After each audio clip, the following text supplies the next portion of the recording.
In the spring of 1945, as the island of Okinawa became the stage for one of the fiercest and bloodiest battles in the Pacific theater, the skies above the East China Sea carried secrets few would ever uncover. Among the U.S. Army Air Forces, squadrons of B-24 Liberators and the newer B-29 Superfortresses were dispatched from air bases in the Philippines, charged with missions to weaken Japanese fortifications, disrupt supply lines, and provide critical support for the massive amphibious assault underway on Okinawa. What seemed like routine sorties soon became a puzzle that would haunt military historians for decades. Several of these bombers never returned. On April 12, 1945, the 868th Bombardment Squadron of the 494th Bombardment Group prepared for a morning raid on Japanese defensive positions near the northern cliffs of Okinawa. Weather reports warned of thick low-lying clouds and intermittent squalls over the East China Sea, conditions notorious for complicating navigation. The crew of B-29 Silver Hawk, piloted by Captain Thomas Keegan, checked their maps and instruments meticulously. Lieutenant Richard Halsey, co-pilot, scribbled in his flight log, "Visibility poor, radar unreliable, still orders are orders. We fly." Yet, within hours of takeoff, radio transmissions from Silver Hawk abruptly ceased, leaving mission control in Manila scrambling for answers. Across the squadron, similar disappearances were reported. From the 21st Bomber Command's headquarters, Major General Emmett O'Donnell Jr. ordered immediate search and rescue patrols, yet the combination of Japanese anti-aircraft fire, unpredictable weather, and the vast expanse of open sea rendered the effort almost futile. Planes sent to locate the missing bombers reported nothing but clouds, rolling waves, and in some cases, faint distress signals that quickly faded into static. Families of the crews and squadron officers were informed that several planes were unaccounted for, and yet no wreckage or confirmed casualties were documented. The fear among men on the ground was palpable. The Pacific had claimed its victims in silence. The human cost was immediate. Captain Keegan's mother, writing from her home in Ohio, received a terse telegram, "Aircraft missing. Status unknown." Meanwhile, in diary entries from Lieutenant Halsey's brother, who was also serving in the Pacific, there is a sense of foreboding. Every time a new bomber takes off toward Okinawa, the men hold their breath. Ships may sink, bombs may fall, but the sky is a thief here. For the 868th Squadron, these were not just numbers on a roster, they were fathers, husbands, sons, and friends vanishing without a trace in the final months of a war that had already claimed millions. Historical records show that the Okinawa campaign involved over 1,200 U.S. aircraft, with missions often flown at altitudes exceeding 25,000 feet. The B-29s, though state-of-the-art, were still prone to mechanical failure, especially under the intense strain of extended sorties over the Pacific. Radar navigation, still in its infancy, could be rendered useless by sudden squalls or cloud banks. Military intelligence later documented that Japanese forces had begun deploying specialized radar countermeasures in some areas, creating zones where even experienced pilots could become disoriented. The disappearances raised difficult questions for the U.S. command. Were these losses the result of enemy action, navigational errors, or a combination of both? Some mission reports hinted at sightings of unidentified aircraft or anti-aircraft fire that did not match known Japanese positions, suggesting either misidentified friendly fire or unreported Japanese tactics. In the war room at Kadena Airfield, intelligence officers pored over aerial reconnaissance photos, maps, and weather data, yet for many sorties the trail ended abruptly at the horizon. Despite these challenges, the crews who survived continued their missions with unwavering resolve. Lieutenant Halsey's log contains one haunting reflection. "We fly knowing that some of our own may already be gone. The sea keeps its secrets well." It was this blend of bravery and uncertainty that defined the air war over Okinawa, where every takeoff could be the last, and every disappearance a lingering question mark. By the end of Part 1, the mystery of the missing bombers casts a shadow over the Okinawan campaign. The planes that vanished did not merely leave behind empty cockpits. They left unanswered questions, grief-stricken families, and a puzzle that intelligence officers and historians would continue to examine long after the guns fell silent. As the Pacific wind carried the cries of war across the waves, one question remained. Where had these bombers gone, and why had no trace ever been found? The answers, obscured by clouds, conflict, and secrecy, would only deepen the enigma, setting the stage for an investigation that would reach far beyond the battlefield. The morning skies above Okinawa on April 14, 1945, were deceptively calm, a thin veil over a storm of human courage and mechanical strain. The U.S. Army Air Forces prepared another series of bombing raids targeting Japanese artillery emplacements along the Motobu Peninsula, intended to soften defenses for the advancing infantry. Among the scheduled flights were a group of B-24 Liberators from the 307th Bombardment Group, led by Major William Bill Sanderson, veteran of the New Guinea campaigns. As the bombers climbed into the cloud layer at 22,000 feet, the crews were unaware that some of their comrades had already disappeared without explanation just days prior, casting a quiet pall over the mission. The first challenge was immediate and relentless. Japanese anti-aircraft emplacements, camouflaged along the cliffs and ridgelines, unleashed a barrage of flak as the bombers approached. Gun bursts shredded the clouds around them, forcing navigators to recalculate their approach mid-flight. Radio operators, including Sergeant James Ellison, struggled to maintain contact with other planes. At 9:47, a distress signal crackled faintly over the airwaves. Engine failure, descending, coordinates uncertain. Moments later, the transmission was gone. The squadron pressed on, but the silence that followed was deafening. For crews flying these perilous missions, the psychological strain was as dangerous as enemy fire. Diaries from the period reveal a mixture of determination and dread. Lieutenant Margaret Maggie O'Connell, one of the rare female intelligence officers stationed at Aishima Airfield, noted, "Every flight carries the weight of the missing. No one speaks their names aloud, but their absence echoes in the engine hum and the wind across the wings." The men understood that a sudden disappearance over the Pacific could mean mechanical failure, bad weather, or enemy interception, sometimes all three at once. Radar and navigation posed another peril. Many of the missing bombers had vanished in areas where cloud cover exceeded 70%, and the Japanese had begun experimenting with radar jamming techniques that disoriented U.S. navigators. Flight maps from the 21st Bomber Command indicate that the east approaches to Okinawa contain several blind zones, regions where aircraft often lost GPS and radar signals simultaneously.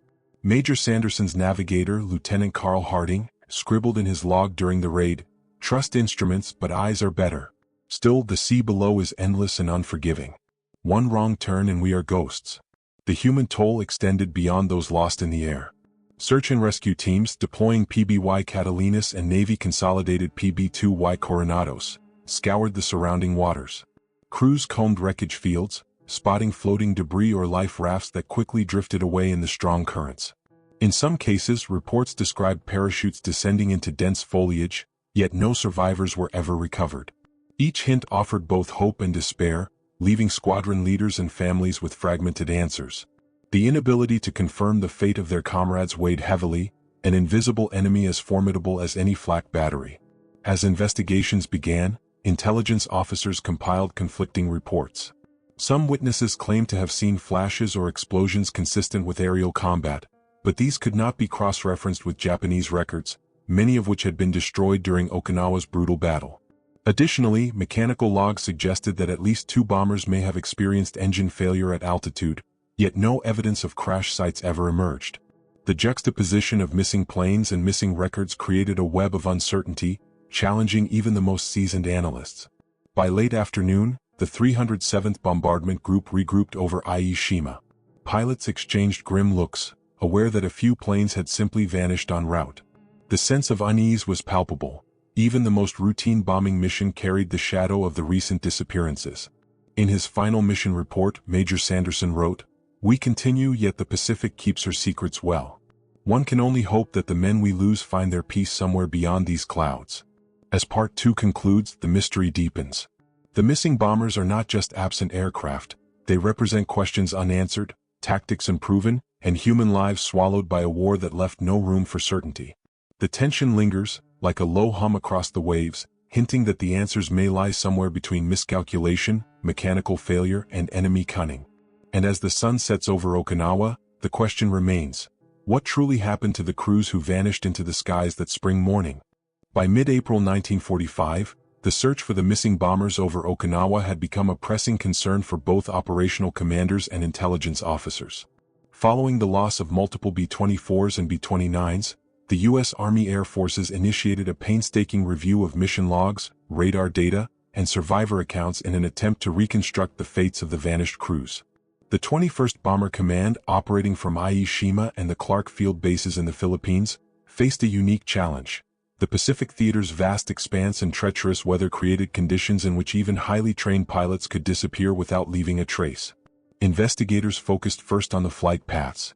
Squadron maps revealed that many of the missing bombers had been tracking the northern approaches to Okinawa, navigating through dense cloud cover over the East China Sea. Reports suggested that several planes experienced sudden and unexplained deviations from their planned routes. Lieutenant Carl Harding, navigating B-29 Silverhawk II, later recounted in a post-war interview, "One moment the instrument said we were on course, the next the horizon seemed to shift. It was as if the ocean itself had moved beneath us." The possibility of mid-air disorientation or navigational errors loomed large in the absence of concrete wreckage. Mechanical failure was another leading theory. The B-29, despite its advanced design, was notorious for engine overheating and fuel system complications during long-range missions.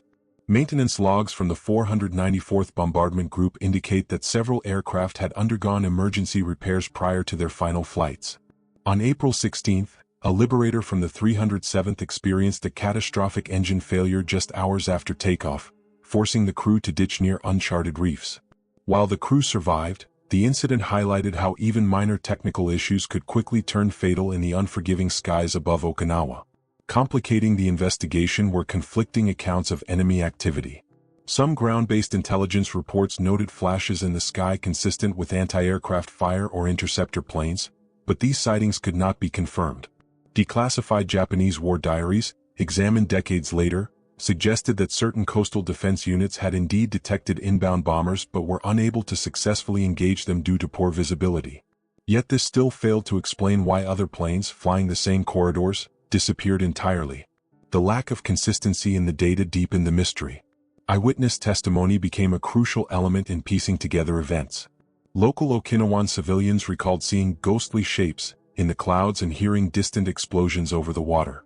One fisherman, writing to post-war investigators, described spotting a silver aircraft spiraling downward before disappearing behind the clouds. While anecdotal, these accounts provided fragments of evidence that could not be ignored.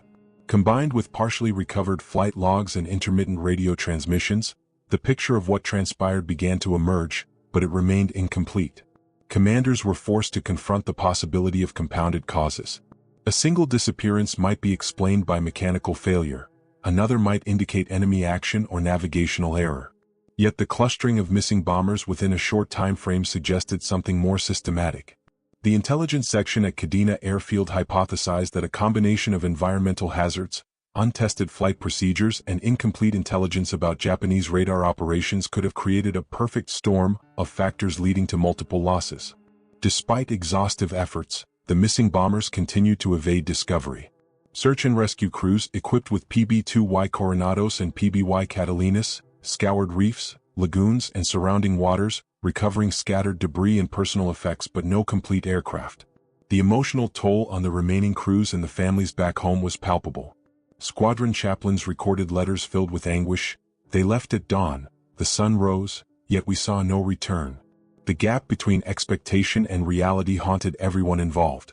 As Part 3 closes, the narrative shifts from individual missions to the broader, unresolved question: how could multiple advanced bombers vanish in a well-documented theater of operations?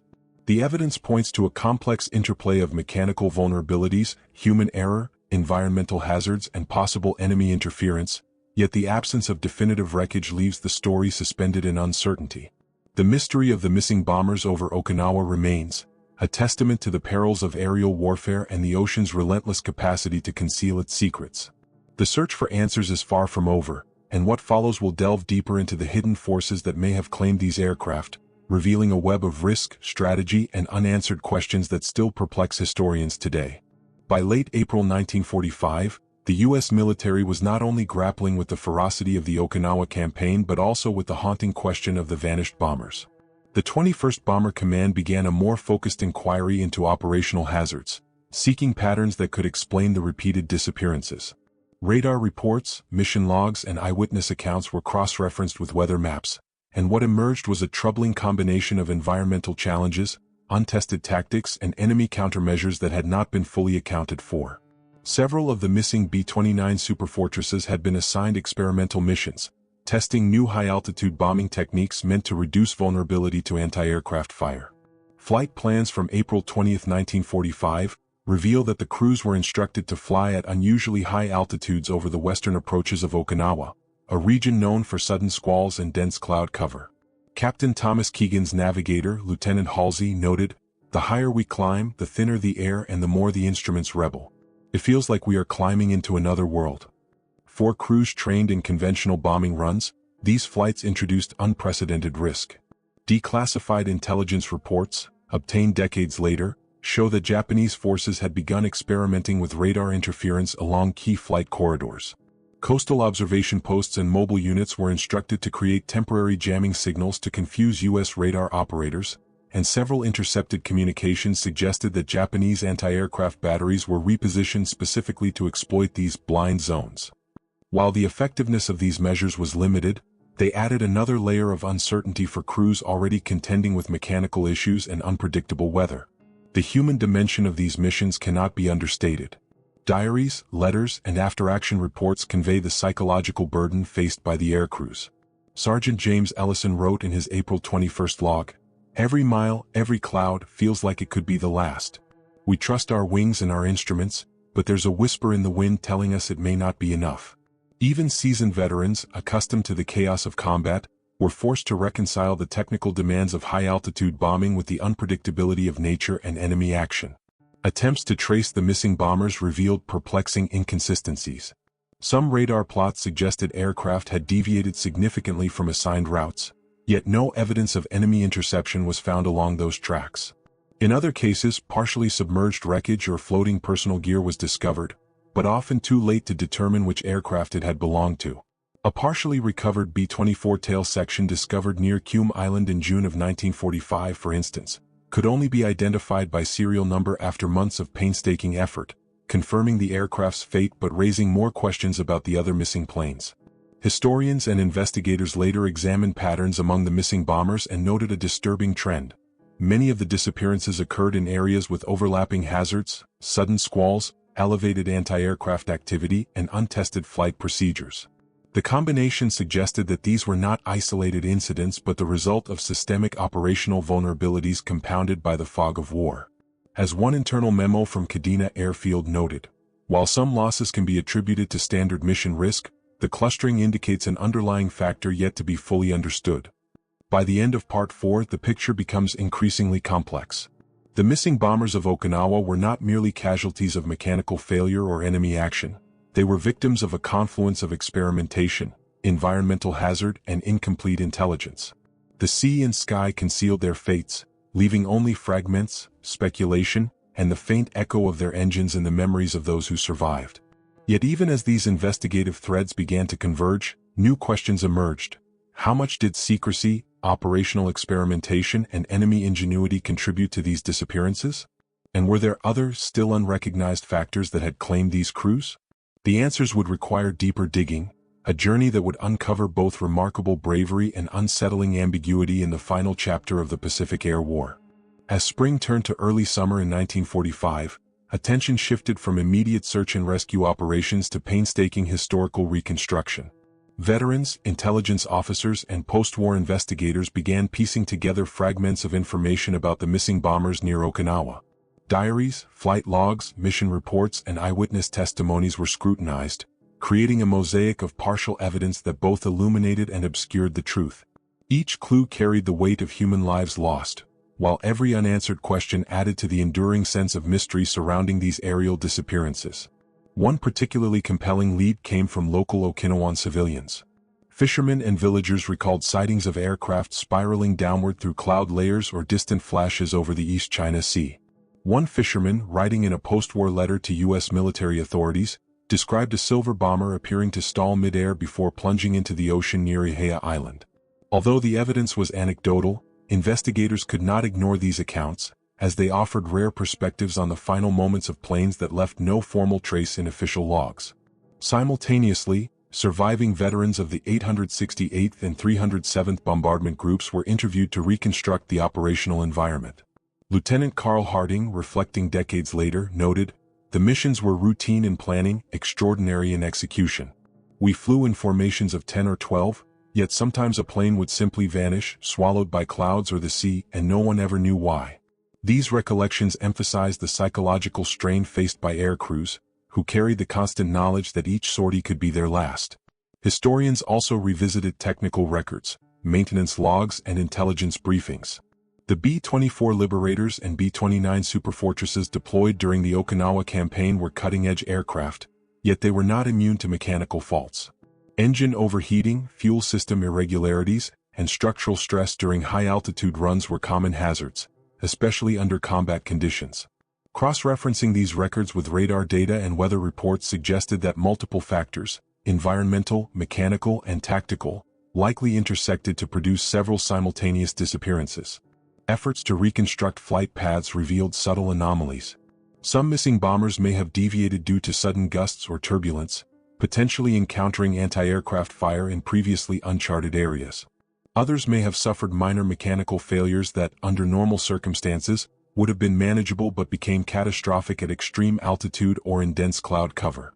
The combination of human error, technical failure, and environmental unpredictability created a perfect storm in which entire crews could vanish without warning. The human cost of these losses resonated long after the immediate danger had passed.